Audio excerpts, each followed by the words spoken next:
The shadow rattled again, this time harder, like something outside wasn't pushed by the wind but was pushing back.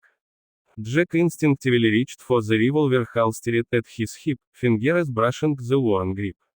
Clara flinched, pulling the blanket over her marked arm as she feared the glowing symbol would draw attention. What is out there? Jack whispered, eyes locked on the quivering door. Clara didn't answer right away. She was listening, truly listening, the way a hunted animal listens to the forest. Her breath hitched. It is too soon, he murmured. It wasn't supposed to find him yet. Jack cursed under his breath. You're gonna have to be a lot clearer real fast, Clara. What did Briggs put on you? What is coming after you? Her hand shook as he pressed them against the dirt floor. Something old. Something he awakened. It is bound to the mark he burned into him. Jack blinked. Awakened. Before he could question further, the door creaked inward by an inch. Just an inch, but enough for a sliver of night to seep through. Enough for Jack to see it. A sharp, towel, lean but hunched, with limbs that shadow didn't swallow but seemed to drip from. No details, just darknesses where darknesses shouldn't have been. Jack drew his gun. Stay back, he hissed, not sir if he was talking to Clara or the thing outside. The creature, if it could even be called that, didn't come any closer. It lingered just beyond the split of moonlight, Asta studying the shed. Asta smiling for her. Clara pressed her head against the wall, tears forming. It is here for the mark. It can't take form unless it is close. It grows stronger the nearer it jets. What the hell is it? Jack growled. Clara shook her head frantically. It is not alive, not the way we are. Briggs found a book. Some old ritual left behind by settlers who vanished a century ago. He thought it was just a curse he could control, something to use against those who opposed him. He was wrong. Jack kept his gun trained at the door. Figures Briggs would play with things he didn't understand. You don't understand either, Clara whispered. That thing is bound to him now. As long as the mark stays on my arm, it will follow. It won't stop until I'm dead, or until someone cuts the mark from him. Jack's blood chilled. You mean, cut it out? She nodded shakily. It is the only way, but I can't do it myself. Jack stared. He wasn't squeamish, not after years of ranch injuries and wild frontier violence. But cutting into a stranger's flesh, carving out whatever that thing was, and the symbol glowing like living fire. You should have told him sooner, Jack said through clenched teeth. I thought I had more time, he replied. Briggs told him the creature took days to manifest. But it must have tasted the blood when he branded him. It found him faster. Outside, the darkness shifted. Something scraped against the wooden plank as dragging close. Jack cocked the hammer of his revolver. If it is after you, isn't it just taking you now? It needs some waking, Clara whispered. It feeds on fear, exhaustion, pain. It wants desperate. Wants begging when it finally comes. Jack's jaw tightened. Not while breathing. Clara lifted her head, and for the first time since Jack found her, hope flickered in her eyes.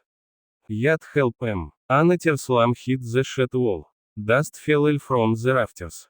The lantern flickered madly as the shadows rippled like water disturbed by a stone. Jack didn't look at her.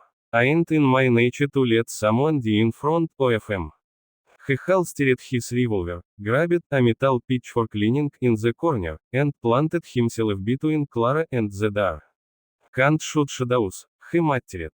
Clara pulled herself up with trembling arms. Jack, there is something else you need to know. He glanced back, grip tightening on the pitchfork. The creature doesn't just kill, he said. It takes the soul of the market. Leaves nothing. Not even a body. Jack didn't flinch, but a spark of fear prickled the back of his neck. Not letting it happen. It might kill you too, Clara breathed. Onion who stands between us.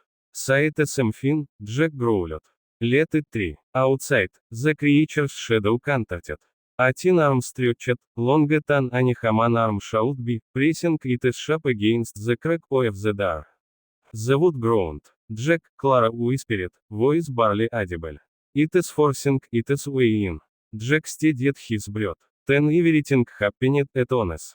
The door burst inward, not completely, but enough for the creature's limb to slide through like smoke solidifying into flesh. A grotesque hand, long-fingered and sharp-edged, clawed at the floor. The lantern dimmed until only a faint flicker remained. Clara screamed. Jack lunged. He drove the pitchfork straight into the reaching limb. To his shock, the metal hit something solid. The creature shrieked, a sound like wind ripping through a canyon, sharp and ancient. The limb recoiled violently, pulling the pitchfork with it. Jack lost his grip and stumbled back. Run, Clara gasped. We have to jet out, now. No, Jack said. You're hurt. You can barely stand. I can run enough. SH insisted, grabbing his arm. The creature is stronger in tight spaces. We have to reach open ground, where the moonlight is. Jack hesitated only a second. Then he lifted Clara, her arm glowing fiercely through the blanket, and charged through the opposite wall, where wooden slates were waxed. His boot shattered the boards, splinters exploding outward as they stumbled into the cold night air. Behind them, the shed shook violently. The creature was coming. Clara gasped for breath. Toward the canyon ridge. The thing had the high ground. Something about the wind. Jack didn't question it.